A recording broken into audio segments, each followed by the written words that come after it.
most gracious, most merciful, honorable, and sister Josephine Napon Cosmas, my brother Dr. Diamantok, Minister of Investment, my brother Bino Kolatak, Minister of Humanitarian Affairs, our former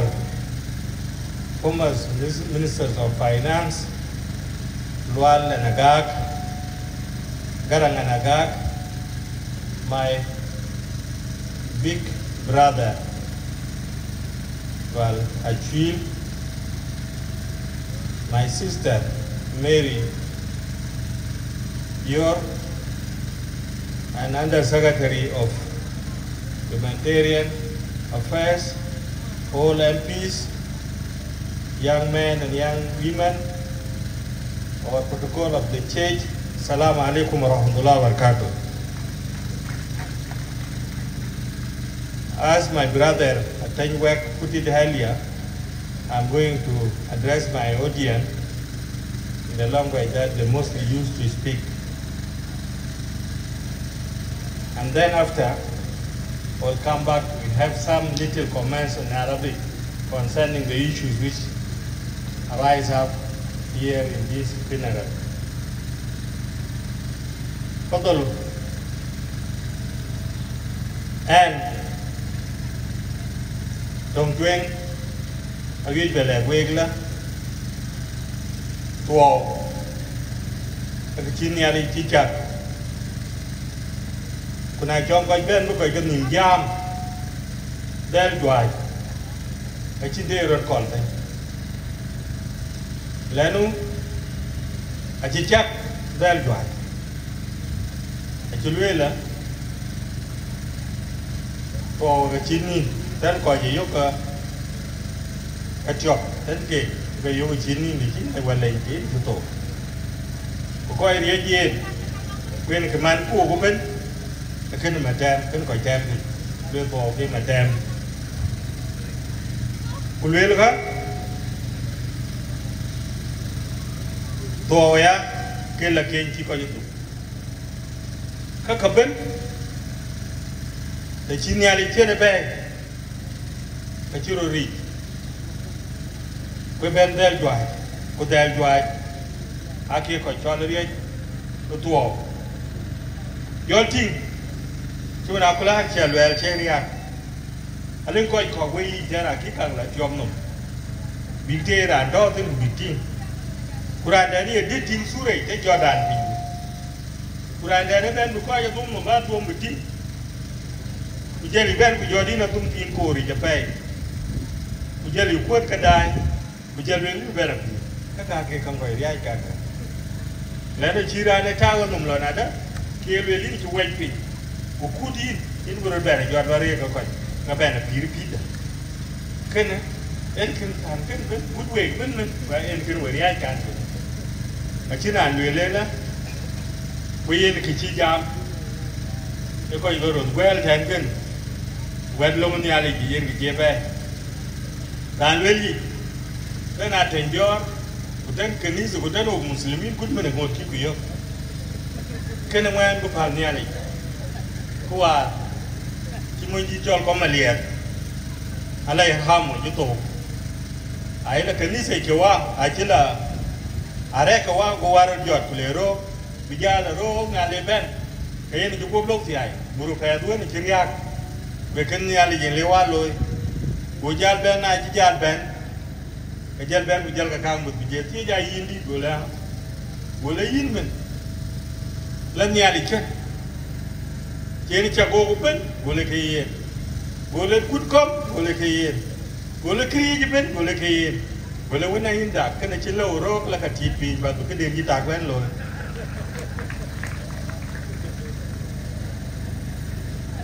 Can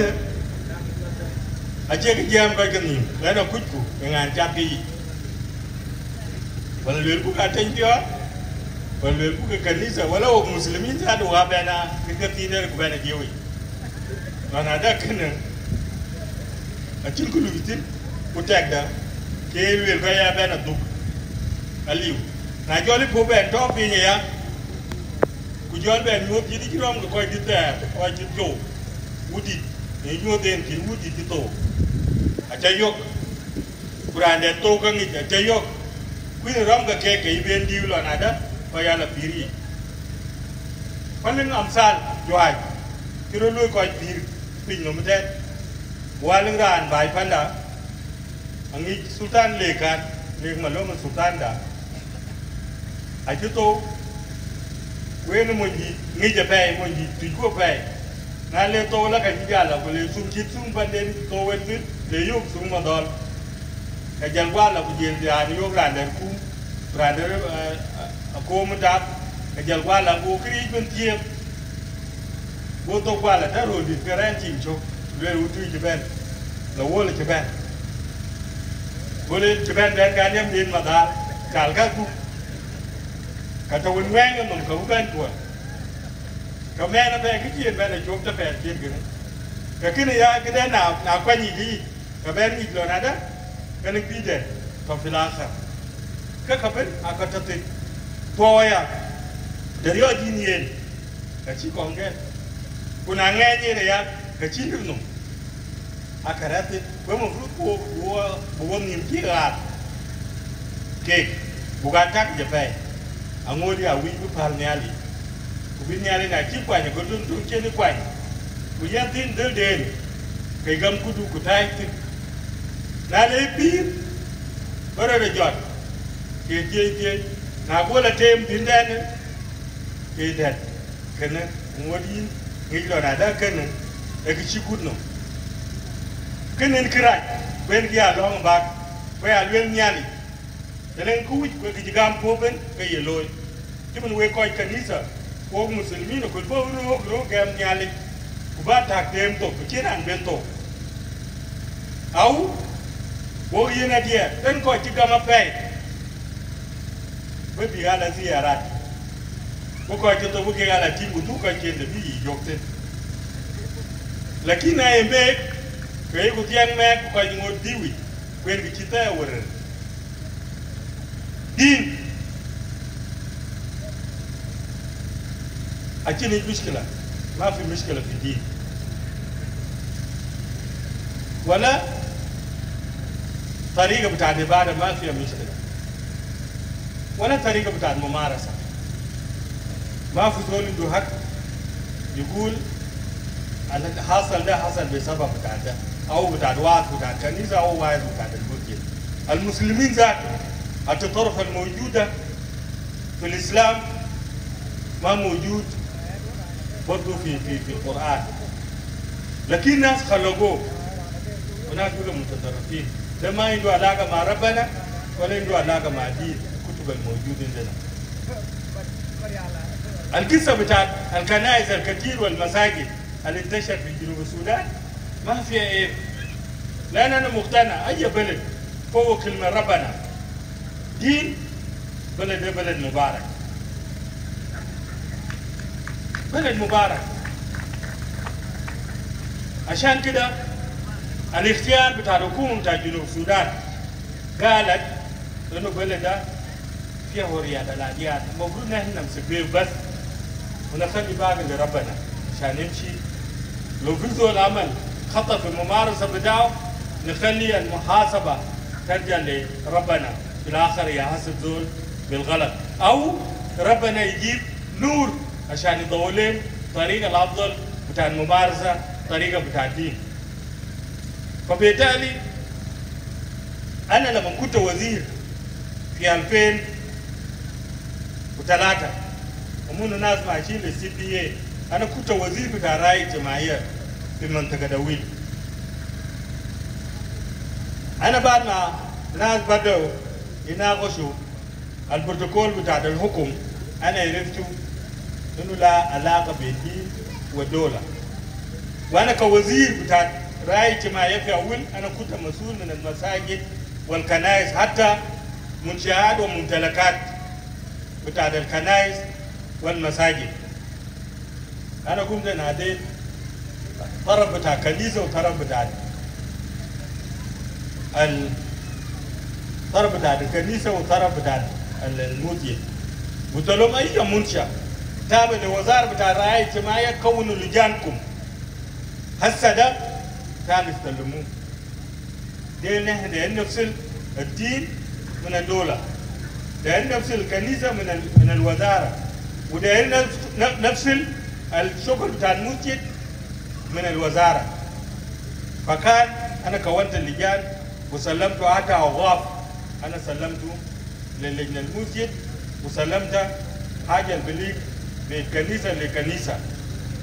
لكن جاني مشكلة وده كان امتحان من ربنا يعني مجموعة بتاعت born again وجو وطلب مننا دين الرخصة عشان يمارسوا أمور بتاع دينه بطريقة هم عايزينه فجاني تاني يوم ناس أضيف مجموعة بتاع born again من ضمنهم البريس بتاع الكنيسة بتاع داوود بتاع دايوسين داوود يعني وما ديكون بتاعه ومجموعة من الرعاية قال لي يا أخي ما دايرين ده يجيزن الكنيسة ده هيخرب ناس ولا عدويات بتاع الناس هيخرب طرق الكنيسة ده ما منظم أنا ما يزين وأنا ما عندي قوة لأن الدستور بتاع البلد بيقول له قيادة أديان ده يعتدين أنا ما نديه حق فلما جوني تاني يوم متابعين دي بتاع الرخصة أنا قلت لهم شوفوا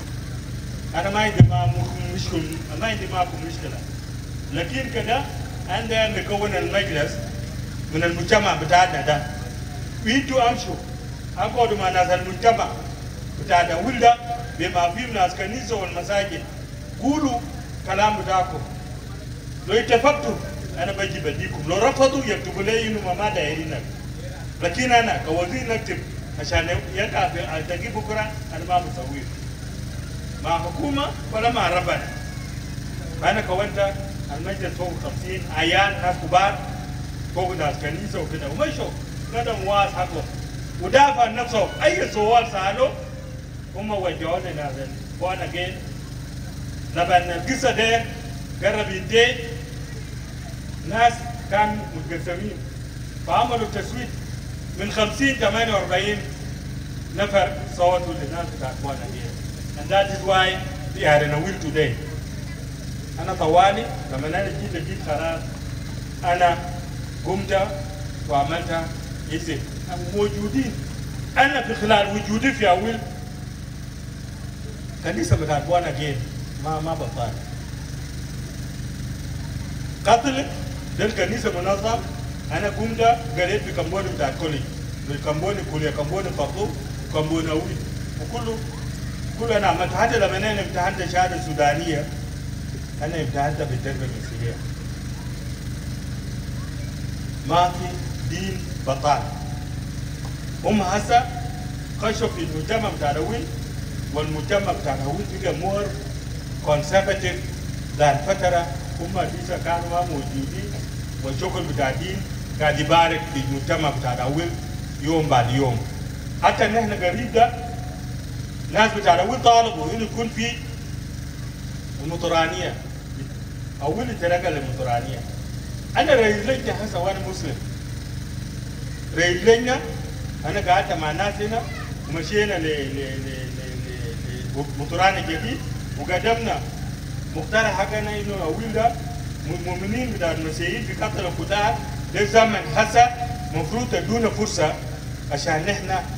نقوم نرجع وين يكون عشان نشيل سيرفيسز ونفتح مجموعه من المدارس والكنائس ودور العباده للقاتله. هم وافقوا لنا ونحن في طريق منتظرين وانا رئيس لجنه انا مسلم عشان كده نقول لكم لسه بتاع ربنا ده ما في زول يقدر يخش فوق ويناقشه كومبليتلي ناس يزيهم منه. ده رسالتي لكل زول وما في بس الناس يلوموا وده الدفاع قاعد يمشي بكيات انا بكي لا يوكا كيتو يوران كيتو كونجي سبب تيوران قالوا لك جار بيا باربي ككون بوجير ولمو بوجير لو بيرجع على بيرنا بيا น้ำมันยากับเป็นยันกับเป็นแล้วโบเลรานที่โตโบล่ะพิการอยู่ที่นู่นต่างๆโบเลกับชีวิตเพียงหนุ่มโบเลวันที่เรียกกันความมีหวังที่กาบอกคุณอยู่ที่หนุ่มก็เลยเรียนก่อนกูมั่วใช่กูเย็นเอ๊ะหลังจากนั้นกูเลยแค่ก็ค่อยนายโยมกันยันแรกกูเย็นมีช่วยเรากูเย็นที่ช่วยดังนู่นหนึ่งมารู้โบเลมารู้หรือวิจิตรไว้มารู้มาทีแรกเนี่ยกูจะนี่เนี่ยเราจะมาทีขึ้นเกิดรู้ซาเดียวดูกันแล้วกูบีกูแทนจะกระดิ่งหนาวเนี่ยเยอะตัวกูเล่นเกมกูจะละเอียดกันแต่ช่วงนี้เรื่องอะไรกันกันนุ่มได้ด้วยกันชิ้นนุ่มคือกิจกรรมเรื่องเต้นเฟมิลี่เอาเรื่องแทนเป็นเอารอบกูบัดทักกูเกมตัวกูชิ้นกระไรเบรลอยจริงดีจอลเอาเวลี่ไอ้เจ็ดนิดด้วยกูเนี่ยอะไรจิตตะเกียพอเกมก็ขาดจากคิดตัวอากาไฟ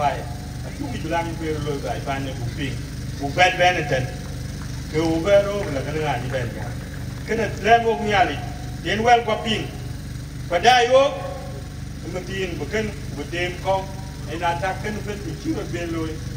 ผู้หญิงมาเวลดีอาบัดเอ็นอย่างที่ดงมีโลกดูดีคุณเรื่องบอลไอ้ดงมีคุณก็อาบีดูดีกูก็ปัดเอาเงินบุกไรโรลอยกูเยี่ยวกูโตจะมันก็ยาแทนวิ่งกูไปเงินเวทแล้วก็ขึ้นมุกที่นั่นยาเลยเป็นมุกเงินกูดูยาเลยเวทชุดกูมาไปแล้วเงินนั้นอะไรชุกระตอนนั้นกูลอบเงินกูเรียนยาเลยอาบุกปัดบุกแบนได้เป็นคนแบนป่าดูคนนั้นกันแจกเด็กเกลือไอ้ร้านนั้นรุ่นจัดเยี่ยมวันละวันนี้ยังกูก็นึกเกี่ยวยากไอ้ร้านเนี่ยบลูเอากูแปดเด็ดมันก็ยิงไปพันเป็นพวกอาแบะผ่านดูแต่กูก็ได้ชิดขึ้นพวกร้องเนี่ยเลยกูบริชีเป็นเลยไปพันดูกูได้ที่ผมอากรทำมายุกยากอากรเลยจะขาดจบอากรขึ้นลูกบอลเวียนยากขอที่ยากยังไม่ชิดกันกูนึกยีกับบักกว่าเลยอ่ะกูบักเก็บเท้าเหยียดเด่นขึ้นในเวทีมีแบบนี้ว่าจะมีแบบนี้กันนึกว่าชีวะอะไรล้วนๆยังวันยานใกล้นั่นในจอเลยว่าอะไรรันดีแต่ที่นั่นอันนั้นนี่โอ้ว่าที่วนจะไปรันก็เยอะอาจารย์ไปลูกอยู่กันเด็กเยอะเลยปวดกระดับถึงเลยไปยอมเป็นอะไรสบายกว่าได้ว่ากันอีกมาดีแต่ลีนมาว่ากันเหลือพิงเกี่ยกับไปเหยียดไปผลิตอะไรเชื่อยกแทนไปไอ้ตัวก็ทีดีแต่ที่นู้ว่าไปเหยียดเห็นการคิดแท้กี่ตัวนี้เต็มที่อาราบรูมแต่เด่นอาลาบุกแต่เด่นก็ยกไปเห็นดิฉันเลยแต่โอเคอาการกว่าก็วิ่งเลยถึงว่าเราคุยเรียบหนุ่มเรากล้าไปรู้ดัดเชี่ยไปชูแบนเตียงหรือก็ดิฉันเลยชิมเรียนจอลวัดไอ้กระจักล้วนเลี้ยงกระจักเป็นกุจักเรียนนี้กระจักก็เป็นไอ้กุจักเนี่ยอาเชียงเรียนกว่ากันนะกะจีไม่เป็นเอาวิธีจะกี่วันเรื่อยเลยลองเจ็บแค่กูว่ากูหาเดียกันเจ็บไปเรียนกูเรียนโน่ก็จะเกลียดโอ้ว่าจำติ้งแดงกูแค่ปานายจอยคิดเรียนตรงมาตีนกับยังกันไปลูกหนูชุบปอยกูได้จะช่วยเป็นนายชุบปอยโอ้วันเดียวไปลำเดียดตรงตีนแดงกูบีบกูดูถูกบาดไปเลี้ยกูเช็คอัดเวทอัดเกลียดกอเกลียดอเมริกันกูผ่านอาคอลากายเป็นกูผ่านไปตรงเกลียดปากายยกเป็นไอ้เจ้าอัดเวทอาคอลผ่านอาคอลากายเป็นแต่ว่าเรื่องเดียวก็กว่าอย่างงูนั่นเป็นร้านนี้คิดถึงเป็นช็อกก็ไอ้นาคอนกูโบราณคอนกูกำลังอาคอลาที่ช็อกก็กูกำเป็นไอ้เจ้าอัดเวทไอ้วิบเบลกินว่าพอจังว่าที่นี่มันไฟพอยเป็นไปเป็นคุณยูจะเวทเป็นในที่เรียบเป็นเป็นคุณยิ่งเขียนอะไรถึงเป็นที่นายคิดเลยก็ยกผู้สาวก็เรียบไปแต่ร้านนั้นทิ้งมาลำลอยผู้ยึดกับเป็นยึดกับตัวมันยังเป็นกับขอการเจ้าควายขอการเจ้าละพวกขออะไรเป็นจุยไอ้เป็นมันอาเก่งยึดต่อวิ่งเป็นเกลียวเวลาเร่เกลียวเวลาเร่ขอการเจ้าแทนเป็นชิ้นเดียวดีกว่าคนลีเมียพอชิ้นเดียวจะเป็นพอวันเก่งป่านนี้ว่ามุนดีจะเหมือนคำสั่ง ai chân yo ga ben a po pare me ding me awul me din dan on ma ko chi diet tin ko chi diet long tu ku lia ke bari long buri long ba lia ba tin e ri nga ke a tong bet gut pe jere dan sa a jel ta tu a chi da ata pa tak aya un de a ju a ke gi ya we li ti a pa tak bet ba jel chen bet ke ne ku we ku ba ngi kana lu li sen ke ran ba je ko ja ta be be hakika tarihi we lazim ngi ai ko ngelo chok tin wa palue ko wer u lir tiang be ni cholo che bu ga palue ko che wet e lir tiang be wati en number 6 en cholo go jar cha wo palue en won nyer kwai en che ko ri wo cholo wa palue ma di ko kene ki wi ku ba da bi sabat en ko kai bai ta na roi wa le ko ki le nu wala na rom geเขาขึ้นว่าหนึ่งกับพี่เนี่ยคนแต่หน้าคอลแดนผมเป็นเกณฑ์มันเนี่ยในยวงเลยที่เด็ดเขาไปจากการที่เด็ดเรียกมาล่วงใหญ่จอนกับพี่พุทธสวัสดิ์เวลาคือเดินลุยผมเพิ่งมีเจ้าเกณฑ์เป็นเกณฑ์เอาเวลที่ติดการจากแวดล้อมหนุ่มยาวแบบพุทธดูลอยยาวเวลเล่นพอละเมตกันอะไรอย่างพุทธสวัสดิ์ยังกับสุลต่านด่านจอนสุลต่านนู่นจะเป็นเด็กกับโคกใหญ่บ้านใหญ่Kajing nak kin bain ke kecil kecil bain, kamu fruit dengan munasabah loy. Kubi kira yero kokonais. Lain perlu,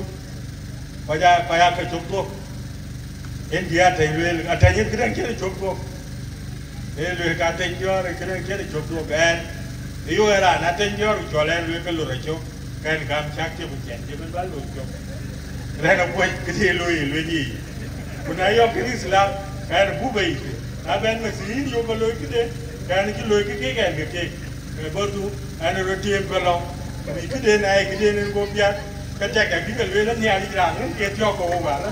ma de la ji ta no ke so ka ka ben nen bo puru de tari ko bo pi kan ni se tna wo to loy tak ko mo te ko muslimin ka tiam ni we bo nya li men jo ko ba na ten Cek dari ini banding, kalau kongres itu cuma, banding cek ni kita tak apa lagi kalau kita pada kongres ini. So dua rantai, dua pen, kuna kini ada jam, kucing pe, kumaluan, kayak ini cukup. Ini kita kembali, kita cile. Assalamualaikum warahmatullahi wabarakatuh.